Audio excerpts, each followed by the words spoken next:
CPI, Jayaprakash Narayan, they wanted separation of the state. We were all together.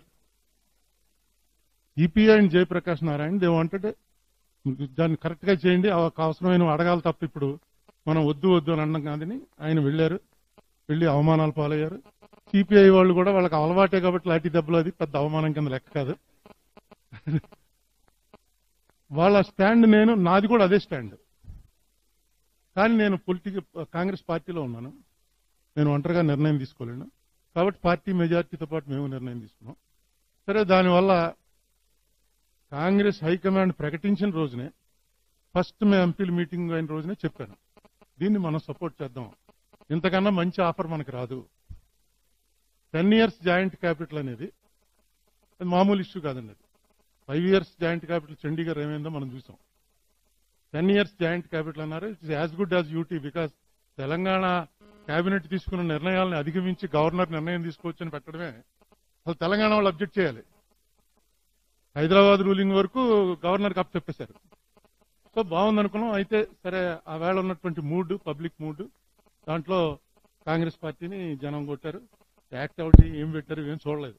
ఈవేళ ఎందుకు fight చేస్తున్నాం అంటే, ఏ కాంగ్రెస్ అయితే ఒక చెత్త యాక్ట్ చేసి ఆంధ్ర ప్రజల్ని సర్వనాశనం చేసేసిందో ఆ యాక్ట్ ఇంప్లిమెంట్ అయినా చేయండి రా బాబు అని ఈవేళ ఫైట్. అంతే, అంతకన్నా ఏం లేదండి. ఆ యాక్ట్ని ఇంప్లిమెంట్ చేయండి, అదే ఫైట్. అసలు యాక్ట్ని ఇంప్లిమెంట్ చేయడానికి ఫైట్ ఏంటో నాకు అర్థం అవట్లేదు. నేను ఫస్ట్ పవన్ కళ్యాణ్ గారు ఫోన్ చేసినప్పుడు అదే అడిగాను, ఏమిటి action? Action has to be taken in the parliament. పార్టీలు అడగాలి, పార్లమెంట్ లో క్వశ్చన్ చేయాలి, ఒప్పుకోకపోతే ఎక్స్పోజ్ చేయాలి, నో కాన్ఫిడెన్స్ మోషన్ పెట్టాలి. పెట్టి అదంతా అక్కడికి వెళ్ళవలసింది. ఈ డివిజనే వద్దన్నంత వరకు మనం ఆందోళన చేసాం, పని జరగల. ఎందుకంటే పార్లమెంట్ అధికారం అన్నారు, అసెంబ్లీ ఒపీనియన్ తీసుకోవాలన్నారు, దాని మీద కూడా ఇంకా కోర్టులోనే వేసింది, అలాగే ఉంది. ఆ కోర్టు ఎప్పుడు వస్తుందో. దీంట్లో ఈ పాపంలో కోర్టు కంట్రిబ్యూషన్ చాలా ఎక్కువ అండి. కోర్టు ఎంత నిర్లక్ష్యంగా వ్యవహరించిందంటే, మొన్న మమ్మల్ని పిలిస్తే వాయిదాకి నేను వెళ్తే 5వ తారీఖు, ఈ నెల 5వ తారీఖు సుప్రీంకోర్టులో పిలిచారు. నాకు నోటీస్ వచ్చింది రా అని వెళ్ళాను. వెళ్తే ఏ కోర్టులో లేదు, ఏ కోర్టులో లిస్టో లేదు. కంప్యూటర్లో ఇంకా చూపిస్తోంది, ఏ కోర్టుకి లిస్ట్ అవ్వలేదు. ఏంటంటే రిటైర్డ్ జడ్జీలు వీళ్ళంతా బార్ రూమ్ లో ఉంటే చూపిస్తే వాళ్ళు చూసి ఇలా ఎప్పుడు అవ్వదు అంటున్నారు. కానీ మాకు అంతేనండి, మాకు ఎప్పుడు అవ్వనవన్నీ మాకు అవుతున్నాయి. వచ్చే తరానికి వేరే రాష్ట్రాలు ఉపయోగపడుతుంది అంతే మీరు చేసింది. అలా అవ్వాలి కదా. ఇప్పుడు what is meant by obtaining the opinion అంటే అంబేద్కర్ చెప్పాడు క్లియర్ గాను. అబ్టైనింగ్ ద ఒపీనియన్ అంటే వాళ్ళని కన్విన్స్ చేసి తీసుకురావాలని. కర్ణాటక గొడవ అవుతుంటే పటేల్ చెప్పాడు, అబ్టైనింగ్ ఒపీనియన్ అంటే ఉత్తునే కాదు, మేము ఖచ్చితంగా మీరు చెప్పిన దాన్ని పరిగణనలో తీసుకునే రాష్ట్రాలు పునర్నిర్మాణం చేస్తామని. ఇవన్నీ చెప్దాం కోర్టులో అంటే అసలు కోర్టులో రాదు. 4 ఏళ్లు అయిపోయింది. నా ఉద్దేశంలో యాక్ట్ లో ఏ రకమైనటువంటి, ఇందాక పద్మనాభయ్య గారు చెప్పారు, యాక్చువల్ గా డిబేట్ ఏం జరిగిందంటే, రాజ్యసభలో వెంకయ్యనాయుడు గారు మీరు అడిగిన ప్రశ్న అడిగారండి. ఏమని? సార్, ది గవర్నమెంట్, వెంకయ్యనాయుడు గారి స్పీచ్ అండి, the government has given certain assurances. They said they will take steps. I suggested that the government should commit itself and say, shall be completed within a particular time. These are the amendments. You are giving an assurance. Tomorrow after 2 months, you may not be there. Some other person will be there. Venkanayahu garu speech. Yeah, that will come. No, we will be coming. Immediately he said. We will be coming. He said, he repeated it. My government is going to be there. My government is going to be there. And Venkaiah Naidu also said, the entire country wants us to come to power. They are going, there is no doubt. But I want them to be sincere. Please commit yourself. At page 70, under caption education, you have mentioned IITs and all other institutions, and the words the government of India shall. You are saying taking steps. Shall take steps means what? Jairam Ramesh has replied, sir, the government of India in the 13th schedule is absolutely crystal clear. When it says the government shall take steps, we have to take steps.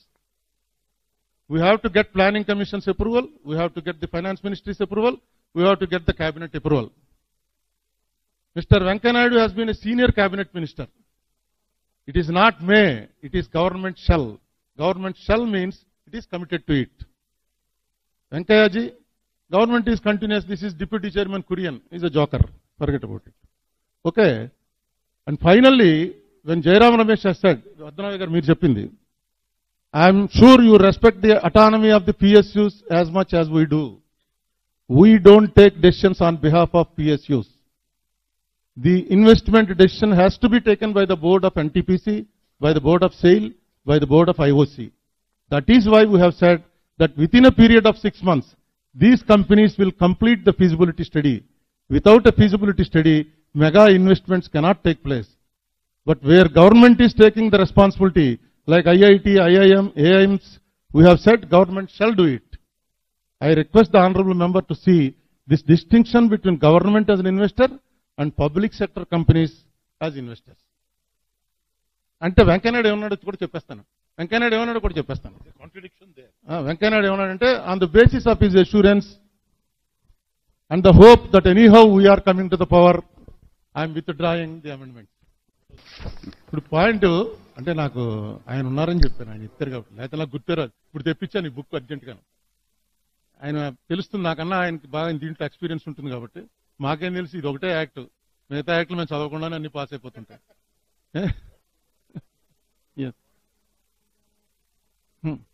సుప్రీంకోర్టులో ఆయన దత్తు గారు ఏమన్నాడంటే, నేను వెళ్ళి argument చెప్తే argument అంతా విని stay చేయండి, June 2వ తారీఖున పెట్టారు, అది స్టే చేసి ఇంకో డేట్ ఇద్దరు కానీ ఇది కాన్స్టిట్యూషనల్ కాదా చెప్పండి అంటే, no no no, let the government do their job.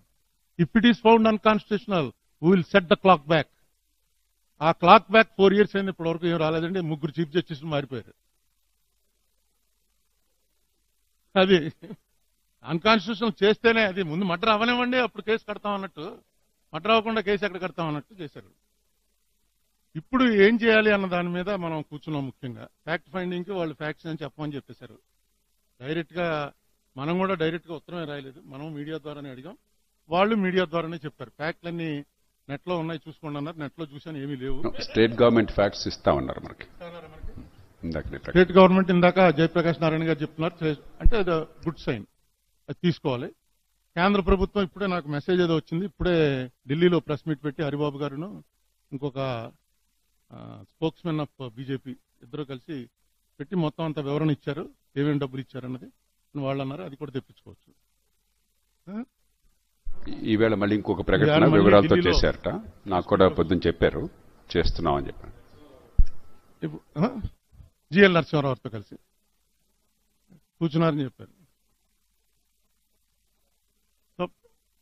ఇప్పుడు మనం ఏం చేయాలి అన్నది పోరాటం అనేది, ఏం పోరాటం చేస్తాం ఇద్దరు చూసినట్టయితే గ్యారంటీగా మనకి ఇందులో చెప్పినవి, యాక్ట్ లో చెప్పిన వాటిలో అట్లీస్ట్ 60 to 70% ఫుల్ఫిల్ చేసేటువంటి ఉద్దేశమే కనపట్లే. కొన్ని చేశారు, కొన్ని ఫుల్ఫిల్ చేసేటువంటి ఉద్దేశమే కనపట్లే. తప్పులు రెండు వైపులా ఉన్నాయి. ఏంటి ఇప్పుడు మనం చేయవలసినటువంటిది? పోరాటం కన్నా ముఖ్యంగా వాళ్ళు చేయవలసింది పార్లమెంట్లో గవర్నమెంట్ని నిలదీయాలి. మొత్తం ఆంధ్రప్రదేశ్కి సంబంధించిన 25 మంది ఎంపీలు కలిసి గవర్నమెంట్ని ఇరకాటంలో పెట్టాలి. ఈవేళ గవర్నమెంట్, మోడీ గవర్నమెంట్ కూడా లెక్కలు చూసుకున్నట్టయితే గట్టిగా నో కాన్ఫిడెన్స్ మూవ్ చేస్తే పడిపోయే పరిస్థితిలోకి వచ్చింది. యశ్వంత్ సిన్హా మీటింగ్ పెట్టాడు, దానికి 8 ఎంపీలు అటెండ్ అయినట్టుగా పేపర్లో వచ్చింది. 2 ఎంపీలు పోయాయి, రాజస్థాన్లో ఓడిపోయారు 2 ఎంపీలు. వీళ్ళు 25 మంది సపోర్ట్ చేస్తున్న వాళ్ళే. మన ఆంధ్రాలో ఉన్న ప్రత్యేకత ఏంటంటే అపోజిషన్ రూలింగ్ ఇద్దరు కూడా అక్కడ మోడీకి మాత్రం సపోర్టు. ఆంధ్రాలో అసలు మోడీకి అపోజిషనే లేదు. పార్లమెంట్ 25 మంది సపోర్టే, ఇక్కడ ఎమ్మెల్యేలు 175 మంది సపోర్టే. మనం ఏమన్నా మాట్లాడగలిగితే ఈ ఎంపీలతో మాట్లాడి, మీరు అక్కడ పార్లమెంట్లో గొడవ చేసి గవర్నమెంట్ని ఎరకాటంలో పెట్టే ప్రయత్నం చేయండి. ఇప్పుడు రాజీనామాలు చేసి వచ్చేస్తా ఉంటున్నారు. ఎందుకు ఇంక 9 నెలలు ఉంది, రాజీనామాలు చేసి ఏంటి ప్రయోజనం? రాజీనామాలు చేయడం ఒక పెద్ద ఇదైపోయింది. ప్రతిదీ పబ్లిక్ కూడా ఎందుకో వెంటనే రాజీనామా చేయండి అని అడుగుతుంటారు తప్ప నీ డ్యూటీ నువ్వు చేయవా అని ఎవరు అడగరు. ఇప్పుడు సీన్ సరిగ్గా ఉంది, రైపోయి ఉంది. ఎందుకంటే అన్ని పార్టీలు మనకు సపోర్ట్ చేస్తాయి లోపల, ఎక్సెప్ట్ బీజేపీ. బీజేపీ ఫ్రెండ్స్ ఎవరు లేరు. అకాలీదళ్ళు గుజరాల్ గారి కొడుకు మొన్న డైరెక్ట్ గా చెప్పాడు, ఆవేళ నేను సభలో ఉన్నాను, ఆయన మాట్లాడాడు కూడా. నేను ఆవేళ సభలో ఉన్నాను, ఆంధ్రప్రదేశ్కి జరగవలసింది చాలా జరగవలసింది, చాలా అన్యాయం జరుగుతోంది, గవర్నమెంట్ చేయాలి వాళ్ళకి, సెంట్రల్ గవర్నమెంట్ అని ఆయన చెప్పాడు. అది ఆల్రెడీ వైరల్ అయింది. శివసేన వాళ్ళు విత్డ్రా అయ్యారు. ఇంకా తెలుగుదేశం వాళ్ళు మన వైఎస్ఆర్సీపీ వాళ్ళు. వాళ్ళతోటి వాళ్ళ మీద మనం దీని లెక్కలన్నీ తీసి మీరు చేస్తారా, లేకపోతే మిమ్మల్ని ఇద్దరిని ఎక్స్పోజ్ చేసేయడానికి మేము పబ్లిక్లోకి వెళ్ళమా? ఇంత ఇది ఎందుకు మీకు ఈ బలహీనత? రండి బయటకు వచ్చి ఇప్పుడు ఆంధ్రాకి ఇంత అన్యాయం జరుగుతున్నప్పుడు కూడా మీరు మాట్లాడిపోతే ఎలాగా అన్న థ్రెట్ ఇవ్వగలిగితే మనకి వచ్చినటువంటి ఇప్పుడు ఈ ఫ్యాక్ట్స్ అన్నిటికీ కూడా వాల్యూ వస్తుంది. లేదనుకోండి ఒక ఎన్జిఓ లాగే మనం ఇలా ఫ్యాక్ట్లు తీసాం, తప్పు వీళ్ళదని వాళ్ళదని చెప్పడానికి ఇద్దరిది ఉంది తప్పు. అది క్లియర్గా అందరికీ తెలుసు, ప్రజలకి తెలుసు, వాళ్ళకి తెలుసు. మనం ఏమీ అసలు ఫ్యాక్ట్ పట్టుకోక్కలేదు, ఒకళ్ళ ఫ్యాక్ట్లు ఒకళ్ళు వాళ్ళిద్దరూ చెప్పేసుకుంటున్నారు. చాలా బలంగా అసలు సీరియల్స్ చూడడం మానేశారు ఆడాలు కూడా. ఇదే బాగుంది దెబ్బలాడుకుంటుంటేనే. ఆ లెవెల్లో వాళ్ళు దెబ్బలాడుకుంటున్నప్పుడు మనం ఫ్యాక్ట్స్ ఫైండింగ్ అంటే మనకేదో కొంచెం ఇద్దరితోటి కూడా సమాన దూరం చేస్తున్నాడు పవన్ కళ్యాణ్ జనసేన పార్టీ అనేటువంటిది ఏదో ఒక ఇంప్రెషన్ ఉంది కాబట్టి పిలిచిన మనుషులు కూడా అందరూ మామూలు బైరాగులని బట్టల నుంచో సన్యాసుల నుంచో పిలిచారు. కానీ ఏదైనా పార్టీ మధ్యలోంచి లాగుంటే మళ్ళీ ఆ పార్టీ వాడు దూరిపోయాడు, ఈ పార్టీ వాడు దూరిపోయాడు, ఇది ఇలాగా అది అలాగని వచ్చును. అందరూ కూడా మామూలుగా రిటైర్ అయి ఉన్నటువంటి వాళ్ళు, పబ్లిక్ ఇంట్రెస్ట్ ఉన్న వాళ్ళని పిలిచారు. తర్వాత తన్నులు దండానికి సిద్ధంగా కమ్యూనిస్ట్ యోధులు ఎప్పుడు ముందు నుంచి పోరాటం ఫస్ట్ నుంచి చేస్తుంది వాళ్ళే చేస్తున్నారు. అందులో ఏం తేడా లేదు. రామకృష్ణ గారు రాజమండ్రి 3 సార్లు 4 సార్లు వచ్చారు పోలవరం గురించి. అందుకని ఆ పోరాటం చేస్తున్నారు. బ్యాచ్ కరెక్ట్ గా సెట్ అయింది. కానీ బ్యాచ్ అవుట్కమ్ మాత్రం ఎలా ఉంటుందన్నది మరి పవన్ కళ్యాణ్ గారు ఇంకా ఎవరెవరితో మాట్లాడుతున్నారో నాకు తెలియదు. మాట్లాడి జాగ్రత్తగా వచ్చిన ఫ్యాక్ట్లు 5 నిమిషాల్లో చెప్పేస్తారు. పద్మనాభ గారికి ఇంటికి పంపిస్తే ఆయన జయప్రకాష్ గారు కూర్చుని ఐవైఆర్ని కూడా పిలిచి ఇగో ఇక్కడ ఇది తప్పు ఉంది, ఇక్కడ ఇప్పుడు ఎలా చూడగానే యాక్ట్ చూడగానే ఆయన చెప్పారుగా ఫీజిబిలిటీస్ ఎలా అని. ఎప్పుడు చదివేశారు? అందుకే వాళ్ళు ఐఏఎస్ సెలెక్ట్ అయిపోతారు. ఎప్పుడు చదివేశారో టక్మని ఇక్కడ ఎలా పెట్టాడా ఎన్టీపీసీకి అని అడిగేశారు. అంటే ఏంటంటే యాక్ట్ లో డెఫినెట్ గా తప్పు ఉంది, రెండింటికి ఒకటే అప్లై చేయలేదు. ఎన్టీపీసీకి ఎలా చెప్తాడు పబ్లిక్ సెక్టర్ కానీ. సో నేను రిక్వెస్ట్ చేసేది ఏంటంటే ఇది లీడ్ చేస్తున్నటువంటి పవన్ కళ్యాణ్ గారిని మీరే లీడ్ చేస్తున్నారు. మీరు చెప్పారు కాబట్టి మేము అందరూ వచ్చారు, నేను పిలిస్తే వస్తారటి. ఏమి అలాంటి మేము మొహమాటాలు పెట్టుకోకండి. మీరు పిలిచారు, అందరూ వచ్చారు, కాజు బాగుంది. దీంట్లో కరెక్ట్ గా ఒక ఎవరెవరు తప్పు అనేది ఒకటి తయారవడానికి అది పెద్ద కష్టమేం కాదు, తయారైపోతుంది. ఆ తయారైపోయిన తర్వాత అది వచ్చిన తర్వాత ఏం చేయాలి అన్నది మాత్రం మీరు కామ్ అయిపోయారా? అది ఒక ప్రెస్ మీట్ పెట్టి ప్రకటించేసి కామ్ అయిపోయారా? దీని అవుట్కమ్ ఏముండదు. తర్వాత నాన్ పొలిటికల్ అంటూ ఏమి ఉండదండి, అన్ని పొలిటికల్లే. పొలిటికల్ కానిదంటూ ఏమీ ఉండదు. పొలిటికల్ అని చెప్పడానికి సిగ్గుపడక్కలేదు కూడా. ఎందుకు పొలిటికల్ అనడానికి సిగ్గుపడడం? ది మోస్ట్ నోబ్లెస్ట్ ప్రొఫెషన్ ఇది. Because only politician who always thinks of others. అంతే కదా, జనాలను బట్టే కదా మా బతుకనేటువంటి ఉద్దేశం ఉన్నటువంటి ప్రపంచంలో ఒక్క పొలిటీషియన్కే ఉంది. ఏం సిగ్గుపడక్కలేదు. మిగతా అన్ని కమ్యూనిటీస్ చూసుకోండి, అడ్మినిస్ట్రేషన్ కానీ, లా కానీ, జర్నలిస్టులు కానీ, పొలిటీషియన్స్ కానీ, highest number of honest people ఉన్నది పాలిటిక్స్ లోనే. ఎందుకంటే అసలు అధికారం వస్తే కదా మనకు కరప్ట్ అవడానికి అవకాశం. హాయ్ ఫ్రెండ్స్, మా టుడే టుమారో యూట్యూబ్ ఛానల్ చూస్తున్నందుకు చాలా థ్యాంక్స్. మరిన్ని లేటెస్ట్ వీడియోస్ కోసం వెంటనే సబ్స్క్రైబ్ చేయండి. అలాగే ఈ బెల్ ని కూడా రింగ్ చేసేయండి. మా నోటిఫికేషన్స్ అన్ని మీ మొబైల్లో వస్తాయి. అలాగే మా వీడియోస్ మీకు నచ్చితే లైక్ చేయండి, షేర్ చేయండి, నచ్చకపోతే కామెంట్ చేయండి.